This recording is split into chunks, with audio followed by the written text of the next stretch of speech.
जय श्री राम। आज हम सब लोग जानेंगे, आए दिन विवाह होने के बाद वैचारिक मतभेद बना रहता है। इससे पहले हमारे इस चैनल को फॉलो करें, सब्सक्राइब करें तथा वीडियो को शेयर करें और अंत तक वीडियो जरूर देखें, जिससे आपको इन समस्त बातों के बारे में समझ में आए। हम जानते हैं आज आए दिन पत्नियां अपने पति की हत्या करवा दे रही हैं और आए दिन पति भी अपनी पत्नी की हत्या कराने की साजिश में लगे रहे। और विवाह के बाद लोग भी प्रेम जाल में क्यों फंसे हैं, क्या कारण? आज आए दिन ये मजबूरियां बनी हुई हैं, गृह कलेश बना हुआ है।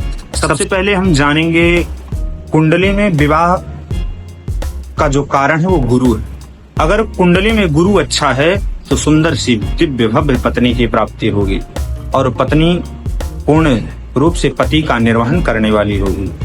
और शुक्र भी वैवाहिक जीवन पर बड़ा असर डालता है। शुक्र अपनी पूर्ण दृष्टि से वैवाहिक जीवन पर पूर्ण असर डालता है, जिसके कारण जीवन सुखमय होता है, व्यक्ति सुशील बनता है, अपने समस्त कार्यों में संलग्न रहता है व्यक्ति, और समस्त कारणों से व्यक्ति का कल्याण होता है। इसके साथ अगर कुंडली में सप्तम भाव पर सूर्य, शनि, मंगल, राहु की पूर्ण दृष्टि बन जाए, जिसके कारण विवाह में अनबन होने लगता है, वैचारिक मतभेद होने लगता है, लोग बड़े परेशान हो जाते हैं, आए दिन कलह होता रहता है। ऐसी समस्याओं से निजात पाना बड़ा मुश्किल हो जाता है। और जब चंद्रमा, बुध और बृहस्पति अपनी पूर्ण दृष्टि से सप्तम भाव को देखते हैं तो वैवाहिक मतभेद कम हो जाता है, वैचारिक मतभेद कम हो जाता है, जिससे पति पत्नी प्रेम में आपस में सौहार्द के साथ रहने लगते हैं। लेकिन वहीं मंगल के कारण यदि मंगल कुंडली में हावी हो गया, सप्तम भाव में उसकी दृष्टि है, तो ससुराल पद से आए दिन समस्या बनी रहती है, कलह होता रहेगा, कोई रोक नहीं सकता है, पति पत्नी के बीच में झगड़ा होता रहेगा, आपस में दोनों लोग परेशान रहेंगे। और यदि कुंडली में गुरु शुभ है तो पति के हिसाब से पत्नी की प्राप्ति होगी, उच्च कोटि की पत्नी होगी, पूर्ण रूप से निर्वहन करने वाली होगी।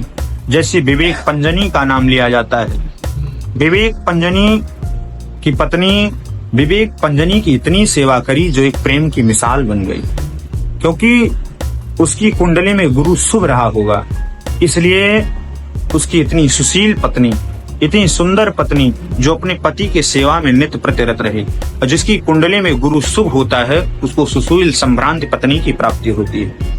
यदि स्त्री की कुंडली में गुरु उच्च का है, गुरु अच्छा है, तो उसे धनवान पति की प्राप्ति होती है। पति कितना गरीब क्यों ना रहे, यदि उच्च जाति का, जिसकी कुंडली में उच्च के गुरु हैं, उस जातिका से उसका विवाह हो जाता है तो उसे अच्छे धनवान गुणवान पति की प्राप्ति होती है और उसके प्रभाव से ही पति धनवान हो जाता है।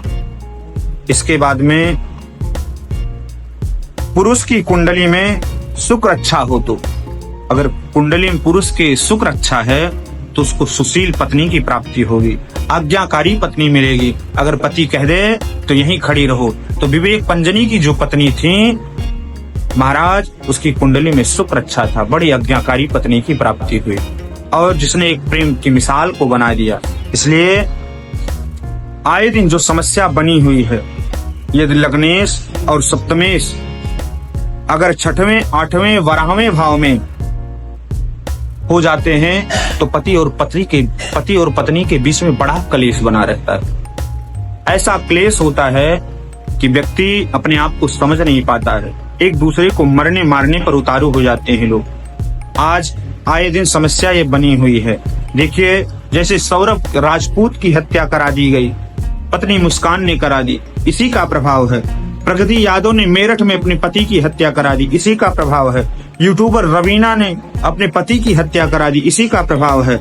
अतुल सुभाष की हत्या हो गई, इसी का प्रभाव है। रघुवंशी की पत्नी सोनम ने रघुवंशी की हत्या करा दी, इसी का प्रभाव है। ये कुंडली में लग्नेश और सप्तमेश अगर छठे, आठवें और 12वें भाव में हैं तो निश्चित पति और पत्नी में से कोई एक ही रहेगा। वैचारिक मतभेद इतना बढ़ जाता है इसके बाद में यदि कुंडली में सप्तम भाव क्रूर ग्रह जैसे मंगल, शनि, राहु, केतु की पूर्ण दृष्टि है तो अपार कलह होगा, कोई रोक नहीं सकता है। पति पत्नी ऐसा लड़ेंगे, सास ससुर में मतभेद होता रहेगा, एक दूसरे में मतभेद, वैचारिक मतभेद होता रहेगा, कोई उन्हें समझने वाला नहीं होगा। इसलिए इन सब से बचने के लिए यदि आपके कुंडली में ऐसा योग है तो भगवान शिव की उपासना करें, क्योंकि वो ग्रहीश हैं और ग्रहीश की उपासना करेंगे तो सारे ग्रह अपने आप अनुकूल हो जाते हैं। इसके बाद में यदि आपके जीवन साथी चाहे स्त्री जाति का हो चाहे पुरुष जातक हो, यदि सबसे पहले देखना चाहिए कि वृश्चिक लग्न की कुंडली तो नहीं है। यदि किसी की वृश्चिक लग्न की कुंडली है तो निश्चित पति और पत्नी के बीच में अपार मतभेद होगा। ये मतभेद की आशंका को अधिक बढ़ा देता है। इसलिए सबसे पहले देखने की बहुत जरूरी बात है कि वृश्चिक लग्न की तो कुंडली नहीं है। इसलिए अगर प्रेम और सौहार्द की कामना रखते हैं, पति पत्नी में स्नेह बना रहे, तो सबसे पहले भगवान शिव की उपासना करें, इसके बाद में भगवान कृष्ण की उपासना करें। और ज्यादा कलह घर में बना हुआ है तो क्लीम कृष्णाय नमः मंत्र का जप करें, जिससे आपका विशेष कल्याण होगा।